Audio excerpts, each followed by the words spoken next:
اور علامہ اقبال رحمۃ اللہ علیہ کو کہنا پڑا، ہے آیا یوجش تاتار کے افسانے سے کہ پاسباں مل گئے کعبے کو صنم خانے سے۔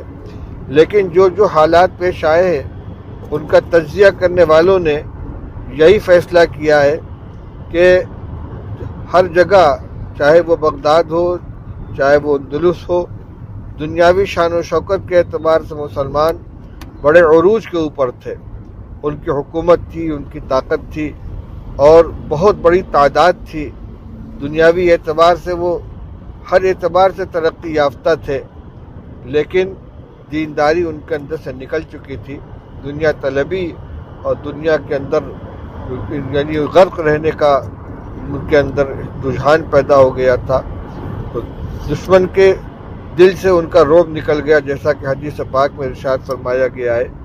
رسول اللہ صلی اللہ علیہ وسلم نے ارشاد فرمایا کہ ایک وقت آئے گا کہ تمام دنیا کی قومیں تمہارے خلاف ایک دوسرے کو دعوت دیں گی، جس طریقے سے دسترخوان پہ کھانا کھانے والے ایک دوسرے ساتھی کو دعوت دیتے ہیں، یہ ڈش لو، یہ کھانا لو، یہ بہت لذیذ ہے۔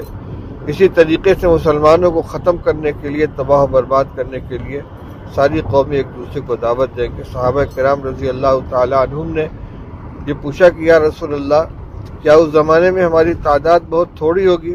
فرمایا نہیں، تعداد تو بہت ہوگی، لیکن تمہاری حیثیت ایسی ہوگی جیسے سیلاب کے زمانے میں پانی کی سطح پر بہنے والا کوڑا کرکٹ اور جھاڑ جھنکار ہوتا ہے کہ اس کا کوئی وزن نہیں ہوتا، اس کی کوئی قیمت نہیں ہوتی۔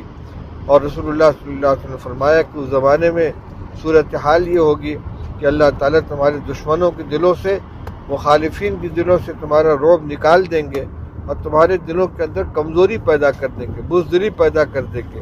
صحابہ نے پوچھا کہ یا رسول اللہ، یہ بزدلی کیوں آئے گی؟ تو آپ نے ارشاد فرمایا کہ دنیا کی محبت اور موت کا خوف، موت کی کراہیت، یہ دو اسباب ہوں گے۔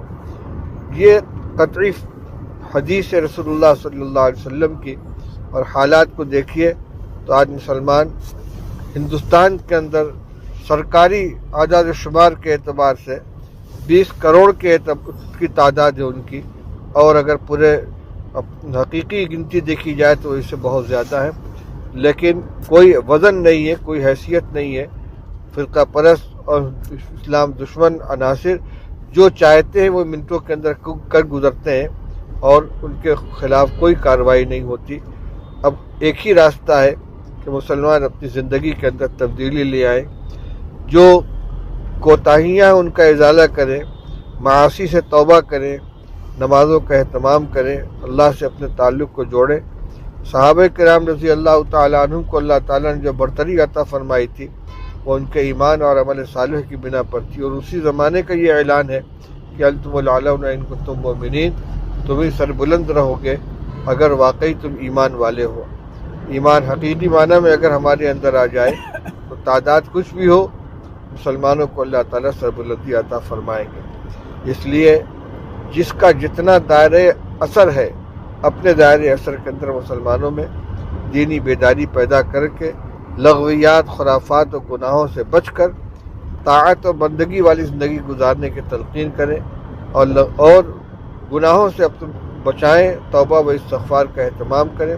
خاص طور سے کل کا دن جو جمعہ کا دن آنے والا ہے، اور آگے جو پروگرام ہیں ان کی کامیابی کے لیے، اور اس مسجد کے اندر جو بت رکھ دیا گیا اور مورتی رکھ دی گئی، پوجا شروع ہو گئی، اس کے پاک ہو جانے کے لیے خاص طور سے اہتمام سے دعائیں کریں۔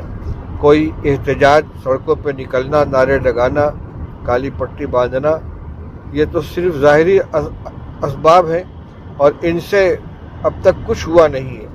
اس لیے جو حقیقی قوت ہے وہ ہمارے ایمان اور عمل کی قوت ہے، اس پر ہر ایک کو آنا چاہیے، اپنے گھروں میں، اپنے محلے میں، اپنے پڑوس میں، اپنی مسجد میں، اپنے اہل تعلق میں، سب میں اس کی بات کو چلائیں۔ کل خاص طور سے دعاؤں کا اہتمام کریں، مسجد میں پہلے آ جائیں، سارے لوگ بیٹھ کر سننے سے فارغ ہو کر دیر تک کلمہ طیبہ، استغفار، آیت کریمہ لا الہ الا انت سبحانک انی کنت من الظالمین کا ورد کرتے رہیں، اور اس کے بعد نماز جمعہ کے بعد اجتماعی طور سے اہتمام کے ساتھ دعا کریں۔ آج کا میرا یہی پیغام ہے. اللہ تعالی ہم سب کو عمل کرنے کی توفیق عطا فرمائے. وآخر دعوانا الحمدللہ رب العالمین.